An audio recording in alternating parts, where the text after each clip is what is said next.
सबैभन्दा पहिला त हजुरहरू सबैलाई 2082 सालको सेकेन्ड लास्ट एकादशी अर्थात् कामदा एकादशीको धेरै धेरै शुभकामना। म आज हजुरहरूलाई म आफ्नो लागि एकादशीको बेला के बनाएर खाने गर्छु त भनेर सेयर गर्न चाहदैछु।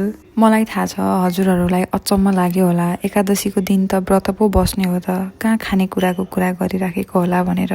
हो, एकादशीको दिन सम्भव भए अनुसार व्रत लिने, पूजा गर्ने, भजन गर्ने नै हो। तर कारणवश व्रत बस्न सकिएन भने एकादशीको व्रतलाई उपवास पनि भनिन्छ र हामीले उपवास पनि गर्न सक्छौँ। उपवास भनेको भगवानको नजिकमा बस्नु हो, अर्थात् भगवानलाई सम्झिनु, मनमा आजको दिन अरूको बारेमा या नराम्रो चिजहरू नसोच्नु, पाप नसोच्नु, भजन गर्नु, कीर्तन गर्नु। उपवास गरेर मात्रै पनि एकादशीको फल प्राप्त गर्न सकिन्छ, भगवान विष्णुको आशीर्वाद प्राप्त गर्न सकिन्छ। म आफैले पनि सम्झेको र सम्भव भएको बेला बखतमा यसरी नै चोखो निष्ठो गर्ने प्रयास गर्छु। अनि आज पनि मैले बिहान उठेर आफ्नो नित्य कर्म सकाएर व्रत नबसे पनि मेरो ब्रेकफास्ट, लन्च अनि डिनरमा लसुन, प्याज, माछा मासु केही पनि एड नगरी बनाउँदैछु। व्रत बस्ने नबस्ने सबैको आफ्नो व्यक्तिगत इच्छा हो। व्रत बस्नको लागि पूजै गरेर मात्र बस्न मिल्ने नत्र नमिल्ने भन्ने त हुँदैन नि त।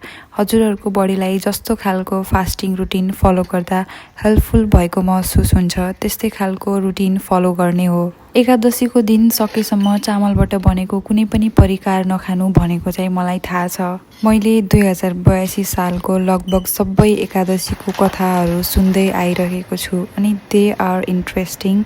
अब ठुलो भएर सुन्दा त लजिक फाइन्ड आउट गर्नतर्फ लागिन्छ, तर सानोमा सुनेको भए ओहो यस्तो है, वाउ जस्तो लाग्थ्यो।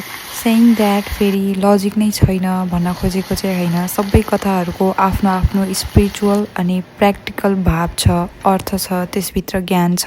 हरेक एकादशीको आफ्नो छुट्टै नाम छ, जस्तै आजको एकादशीको कामदा एकादशी हो। कामदा एकादशीले चाहिँ हाम्रो मनोकामनालाई पुरा गर्ने भएको भएर कामदा एकादशी भनिएको अरे। Thank you so much for watching. Bye by.